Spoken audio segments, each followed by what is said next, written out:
Hola estimados, ¿cómo están? Bienvenidos a esta cápsula de aterosclerosis. Como verán aquí hay una muy bella imagen de lo que es y lo que vamos a explicar en esta clase, que es un proceso aterosclerótico, ¿ya? Esta clase la dicto yo, pero aquí también aparece el nombre del profesor Carlos Vargas y esto es principalmente en honor a él y en también reconocimiento. ¿Por qué? Porque él fue uno de los primeros que me dio la oportunidad de meterme en el mundo de la docencia universitaria, y de hecho esta fue la primera clase que pudimos hacer juntos. Por eso vaya para allá mis saludos a este gran colega, maestro y amigo Carlos Vargas, gran profesor. Vamos ahora con el índice, esto es lo que vamos a ver. Vamos a ver primero algunas definiciones, de ahí vamos a repasar algo de la anatomía vascular y la fisiología, y de ahí nos vamos a meter en la fisiopatología. Factores de riesgo, las etapas de la aterosclerosis, la fisiopatología propiamente tal, y algunos de los tratamientos como el control de los factores de riesgo y su prevención. Vamos con las definiciones. Arterioesclerosis. Arterioesclerosis es una pérdida de elasticidad de las paredes arteriales, como dice su nombre. Dentro de ellos hay varios subtipos. Por ejemplo, la esclerosis calcificada de Monkeberg, la arterioesclerosis, la ateroesclerosis, etc. Por lo tanto, la arterioesclerosis es el grupo grande, donde dentro de ellas un tipo es la aterosclerosis. ¿Ya? Ojo con eso. ¿Qué es lo que es la aterosclerosis? Es una lesión, específicamente en la túnica íntima o en la capa íntima de la arteria, con una formación de una placa ateromatosa. Por eso el nombre de aterosclerosis, porque es una placa ateromatosa que sobresale y obstruye la luz vascular.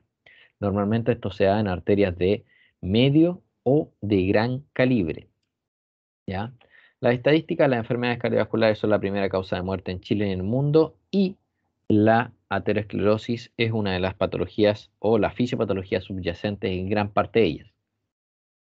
De hecho, aquí lo ven, enfermedad del sistema circulatorio. Fíjense, defunciones, 20.000, 22.000, 21.000, 22.000, 22.000, 23.000. Esto es bastante antiguo, pero sigue siendo la primera causa de muerte en Chile y en el mundo. Actualmente en Chile está muy, pero muy relacionado con, o sea, perdón, la primera causa de muerte está muy peleada con el cáncer. Los cánceres también están ganando harto terreno ahí, ¿ya?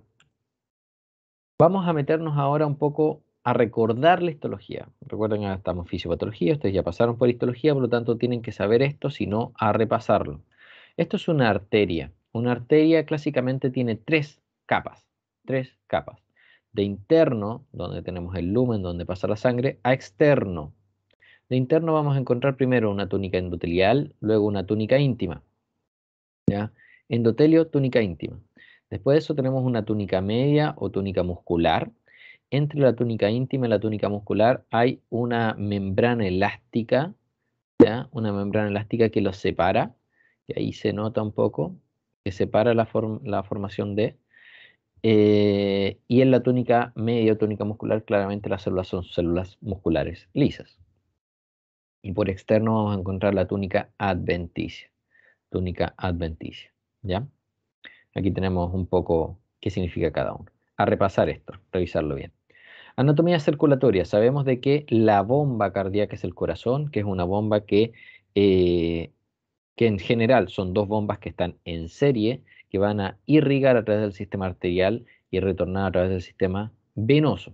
El sistema arterial sistémico, valga la redundancia, emerge a través de la aorta, callado aórtico, para ahí desplegarse a través de las largas y grandes arterias. Estamos hablando de la aorta, las ilíacas, las braquiales, ulnares, radiales, femorales, etc. ¿Ya? Ahí tenemos las grandes y largas arterias.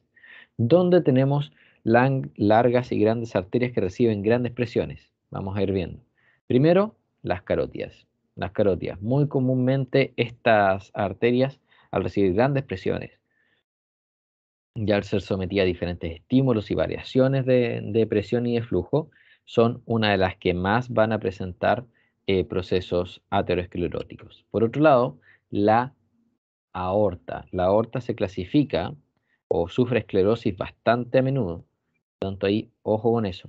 Y otras de las arterias bastante afectadas por este proceso son las coronarias, porque son las primeras en emerger de la aorta, reciben presiones bastante altas, porque son las presiones directamente del ventrículo y tienen un calibre bien pequeño, por lo tanto el roce y el daño que se provoca ahí es bastante grande. Y lo otro es de que tienen una afinidad increíble por transportar lípidos, que ya vamos a ver que es uno de los factores importantes en este caso. Otra de las arterias que pueden, o de los grupos arteriales o zonas arteriales que pueden sufrir comúnmente procesos ateroscleróticos son las de extremidades inferiores. ¿Por qué? Porque la presión de la columna de sangre es bastante. El peso de la sangre permite de que en esta zona se acumule más presión y genere más daño endotelial. ¿Ya? En cuanto a la fisiología circulatoria, esto ya lo vimos en fisiología. Si no lo recuerdan, a repasarlo. Esta es una imagen del Gayton, que les recomiendo que lo lean en la parte del sistema cardiovascular, sistema vascular y sistema cardíaco. Repásenlo. Aquí vemos la presión que se maneja en las largas y pequeñas arterias. Vemos que en la aorta, que es de gran calibre, y en las largas arterias la presión oscilante es bastante similar. En las arteriolas recién se homogeneiza y disminuye, ¿ya? Pero aquí es bastante similar. En cuanto a la resistencia, sabemos que la resistencia se determina por la ley de Hagen-Poiseuille, que aquí le tenemos 8 μL por pi r a la cuarta, donde vamos a ver de que el radio es un factor fundamental, por lo tanto, si es que hay un ateroma que disminuye el radio, va a afectar claramente la resistencia y por ende también la presión y el flujo, ¿ya? Otro de los factores que tenemos que tener en cuenta, que también lo vimos en fisiología, es qué tipo de flujo estamos viendo. Existen flujos laminares y flujos turbulentos. Los flujos turbulentos tienden a dañar más las paredes por el roce que se ejerce. Y esto lo vamos a poder determinar en base al número de Reynolds, que es este que tenemos acá, que va a estar determinado por la viscosidad, la densidad del fluido. Miren, viscosidad, densidad, el diámetro de la tubería y la viscosidad dinámica del fluido, ¿ya? Y además la velocidad, ¿ya? Velocidad del fluido. Mientras más veloz el fluido, más roce va a tener, y mientras menos diámetro tiene, o sea, mientras más diámetro tiene la tubería, mayor número de Reynolds va a tener. Mientras más viscosidad, menos número de Reynolds. Y mientras mayor número de Reynolds, más turbulento. Ya estamos hablando flujos sobre 1000, 2000 de número de Reynolds. Ahí lo tenemos. Mira, 2000 sobre 2000, mixto sobre 3000, ya estamos hablando de turbulento propiamente. ¿Qué pasa con las aterosclerosis? Mira, aquí tenemos una arteriosclerosis. Miren cómo tenemos una presión normal. Fíjense qué pasa con la arteriosclerosis. Ante la esclerosis, la calcificación, la rigidización de las paredes, eso es esclerosis. ¿Qué ocurre? Los picos de presión son mucho mayores. Los picos de presión son mucho mayores, ¿ya? Y aquí tenemos algunas otras patologías. Miren, estenosis, ductus arteriosos persistentes, regurgitaciones aórticas, etc. La presión durante nuestro ciclo de vida fisiológicamente va aumentando, por lo tanto los procesos ateroscleróticos también son más comunes en las edades más tardías. ¿Ya? Vamos a ver que la presión arterial se relaciona bastante con la aterosclerosis. Tenemos factores de riesgo no modificables: sexo, edad, alteraciones genéticas e historia familiar. Así que ustedes ven, los no modificables son exactamente los mismos que dijimos para la hipertensión arterial. En cambio, los modificables son varios: hiperlipidemia o dislipidemias, que son aumentos o variaciones muy grandes del lípido circulante en sangre, normalmente variaciones hacia el alza. Por otro lado, hipertensiones arteriales, ¿ya? Muy comunes. Vamos a tener también la diabetes mellitus como una patología que aporta bastante a la aparición de aterosclerosis, el estrés por la cantidad de lípido circulante y el tabaco. por los radicales libres, la inflamación que genera, etc.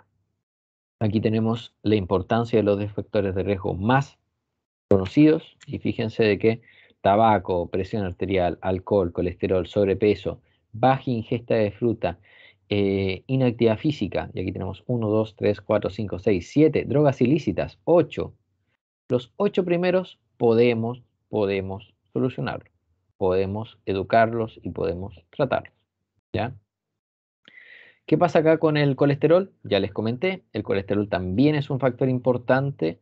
De hecho, como vimos, la aterosclerosis es la acumulación en la túnica íntima de principalmente lípidos, ¿ya?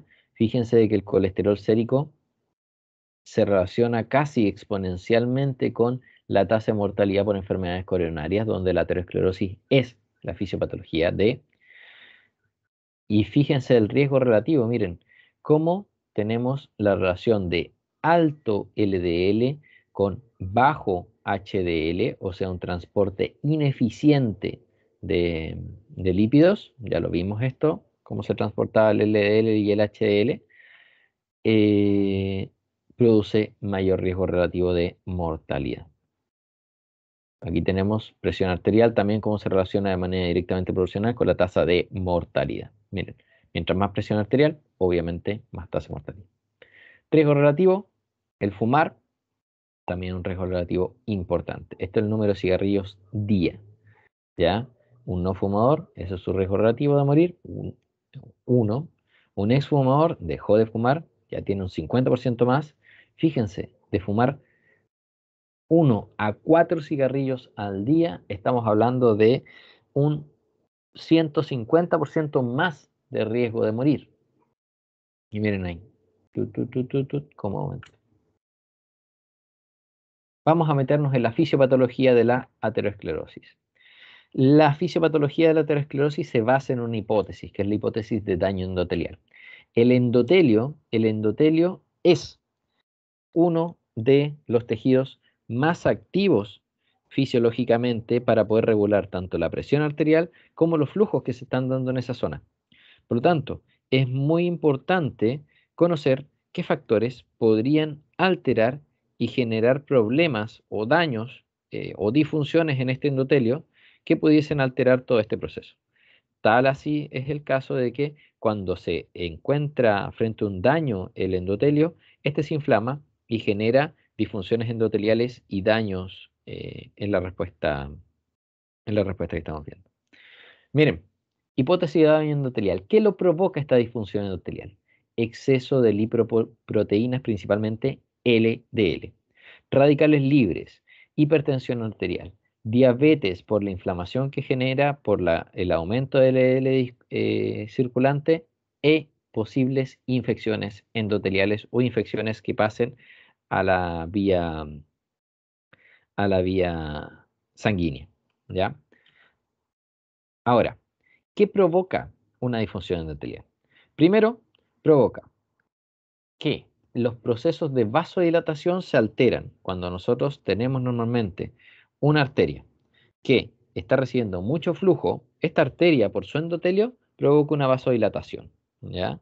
Ahora, esa vasodilatación cuando está mediada a través de un daño endotelial, por ejemplo, ese flujo viene con mucha presión, viene también con mucho LDL circulante, con muchos radicales libres, o está provocando también, está asociado a una infección del endotelio, una infección que está en la zona vascular, en vez de generarse una vasodilatación, se genera una vasoconstricción paradójica.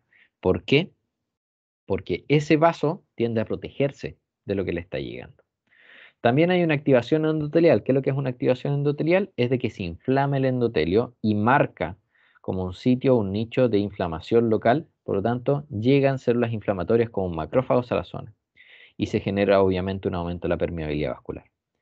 ¿Ya? Miren, el shear stress, ¿qué es lo que es? Es el estrés de roce. El estrés de roce normalmente genera una activación de la enos, vasodilatación. Enos, óxido nítrico, vasodilatación. En el caso de la vasoconstricción paradójica, ¿qué se provoca? La enos se inactiva y el shear stress provoca producción de endotelina 1, que es uno de los vasoconstrictores más potentes. ¿Por qué? Porque necesitamos proteger la zona. Aquí tienen justamente cómo se provoca esto. Miren, la insulina, la trombina, la epinefrina, angiotensina 2, ADH, el CHIRS3 puede provocar endotelina 1. ¿Ya? Miren, aquí lo tienen. Angiotensina 2, epinefrina, el péptido eh, vasogénico, la trombina, la insulina, etcétera. Todo esto va a venir a mediar la producción de ¿qué? De endotelina 1. CHIRS3 también. Aquí está la producción de endotelina 1 en el núcleo de nuestra célula endotelial. ¿Ya? Y la endotelina 1, ¿qué es lo que hace? Viaja a las células musculares y lo que hace es contracción. Genera radicales libres, adhesión, depósito de colágeno, crecimiento de las células, diferenciación y sobrevivencia de las células musculares lisas. ¿Ya? Esa es la vía que sigue. Fisiopatología. Veámoslo ahora todo en conjunto. Tenemos acá un vaso sanguíneo, lumen por donde viaja la sangre, túnica endotelial, túnica íntima, túnica media y en negro la adventicia. Tenemos un vaso sanguíneo en el cual existe un exceso de radicales libres, un exceso de LDL y un aumento de la presión arterial. ¿Qué ocurre con esto? Esto viaja dañando diferentes zonas del endotelio vascular, alterando su vasodilatación, alterando su permeabilidad y activándolo endotelialmente. ¿Qué genera esto? Esto provoca primero una activación endotelial, se marca la zona como una zona inflamada, miren, estos son marcajes de adhesión para que lleguen células inflamatorias a la zona, pero no solamente células inflamatorias como acá monocitos que andan circulando, llegan, se unen, migran, sino que también marca y permite la adhesión de LDL, principalmente LDL oxidado. ¿Por qué? Porque los radicales libres obviamente también oxidan lípidos. Lípidos. Ambos viajan hacia la túnica íntima. ¿Por qué? Porque se alteró la permeabilidad.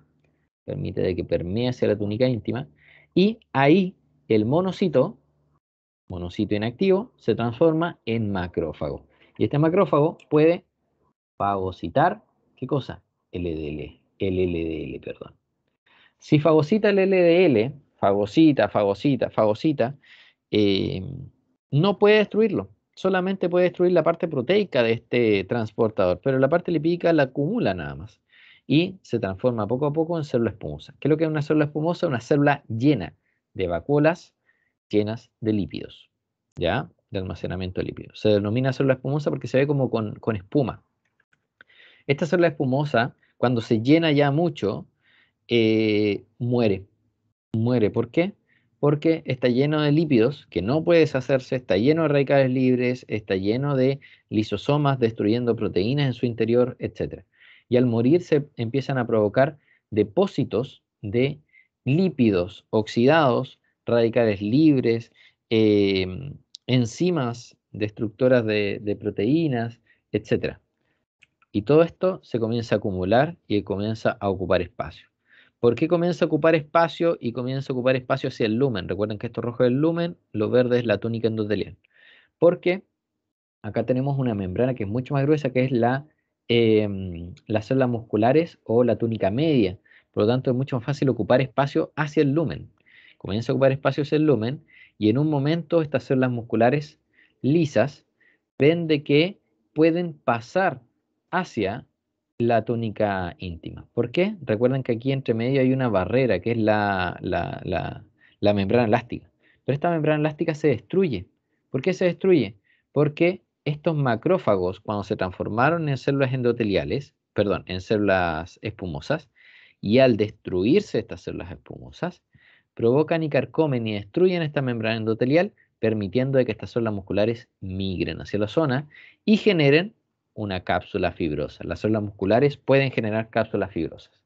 Estas cápsulas fibrosas mantienen acá encapsulado, valga la redundancia, este núcleo necrótico, esta acumulación de lípidos, esta acumulación de radicales libres, etc.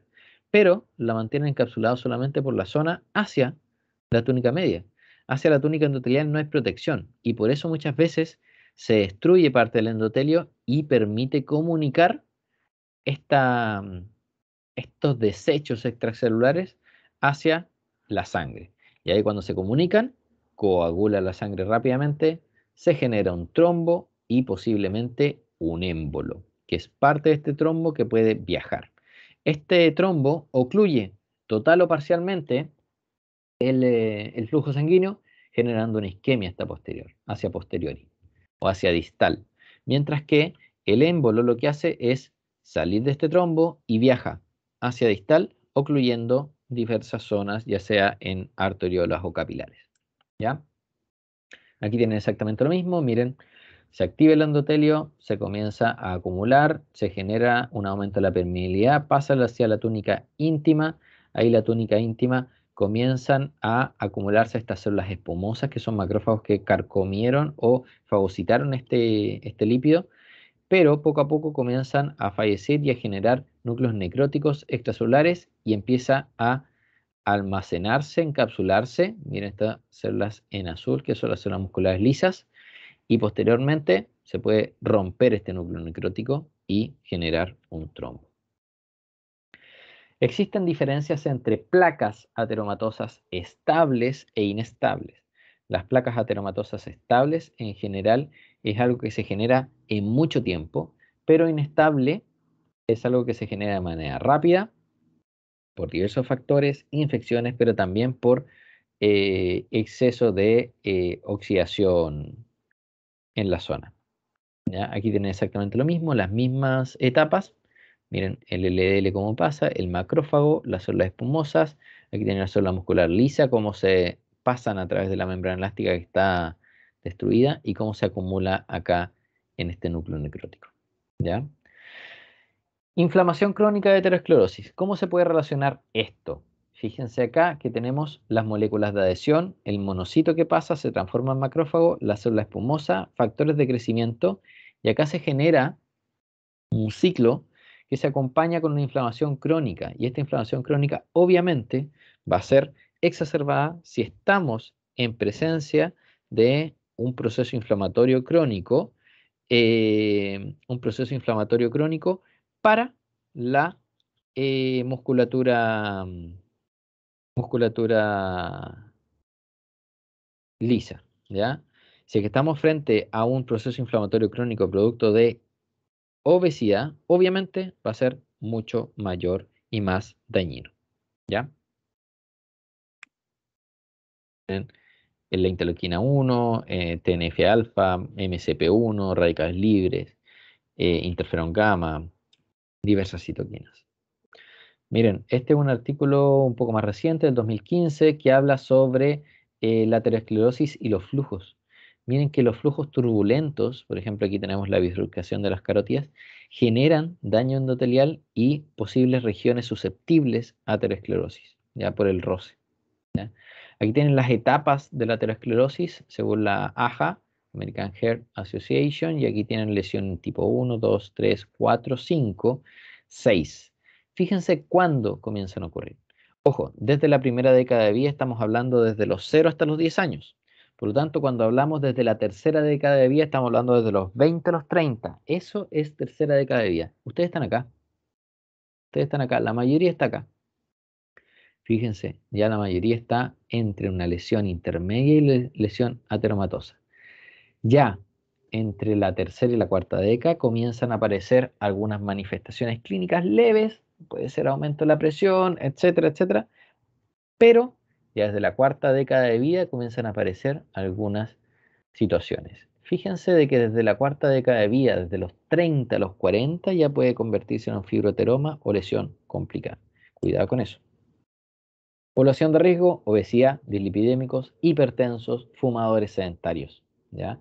Miren, acá tienen una identificación de los factores de riesgo con el riesgo cardiovascular y la cantidad de LDL circulante en relación a HDL y triglicéridos. Miren el riesgo que se puede marcar ahí. Tratamiento, control de los factores de riesgo. Educación, fundamental.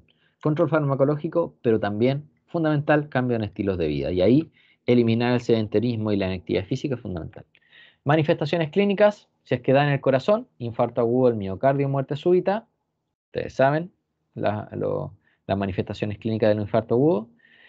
Si es que da en extremidades inferiores, va a aparecer con sintomatología como claudicación, cojera repentina con dolor isquémico en extremidad inferior. Si es que da en cerebro, signos o síntomas de accidentes cerebrovasculares o accidentes isquémicos transitorios. ¿Ya? Ojo con eso. ¿Cómo se puede evaluar? Se puede evaluar a través de diferentes tests. Por ejemplo, se puede evaluar a través de la presión arterial en las cuatro extremidades y comparar una presión con la otra. ¿Ya? 10 minutos de reposo. También se puede evaluar con eco Doppler. Aquí tienes el índice tobillo-brazo y cómo sus datos pueden decirte si que está en presencia de una enfermedad arterial o no. El índice tobillo-brazo y sus valores. Fármacos, las estatinas, ¿ya? Estos son algunos de los efectos que pueden generar. Mejora la función arterial, reduce la agresión plaquetaria, reduce la proliferación celular, modula la expresión de citoquinas inflamatorias. Buscar el mecanismo de acción de las estatinas como tarea, búsquenlo. Algunos fármacos, la nitroglicerina, miren aquí tienen una, una arteria coronaria con aterosclerosis. Miren el flujo que se está generando aquí. Aquí hay un proceso aterosclerótico. Le dan nitroglicerina y miren lo que pasó. Se abrió rápidamente. ¿Ya? Una vasodilatación bastante grande. Ahora, el problema de la nitroglicerina es de que esta vasodilatación normalmente rompe el trombo y genera un émbolo, que a la larga puede presentar o ser el origen de un nuevo infarto. ¿Ya? Ojo con eso. Los principales factores de riesgo y dónde podemos atacar nosotros. Miren, un artículo de evidencia, este del 2001 es bastante antiguo, pero miren, efecto de entrenamiento ejercicio 8 semanas y después de ese entrenamiento los niveles de endotelina 1 y óxido nítrico. Fíjense, óxido nítrico antes, después de las 8 semanas, después de 4 semanas de ese entrenamiento y después de 8 semanas de ese entrenamiento. Por lo tanto, ¿el entrenamiento mejora los niveles de óxido nítrico? Sí, los mejora, pero tiene un efecto residual solamente de máximo un mes. Después de eso ya decae. Por lo tanto, ahí tenemos que estar entrenando, ojalá, toda la vida. Miren qué pasa con la endotelina. La endotelina antes, muy alta, baja, se mantiene bajo durante el entrenamiento y 4 semanas posteriores, pero después vuelve a subir. ¿Ya? Ojo con eso. Entrenamiento alta, interválico de alta intensidad del 2015, una revisión sistemática. Miren, a favor del HIIT mejora bastante la función vascular. ¿Ya? Por lo tanto, hay harta evidencia que aporta hacia el HIIT como un posible mecanismo. ¿Alguna duda? Lo vamos a ver esto en clase nuevamente, pero les dejo acá la cápsula para que la revisen, ojalá antes y lleguen ya con las dudas más o menos listas. Muchas gracias, nos vemos en clases.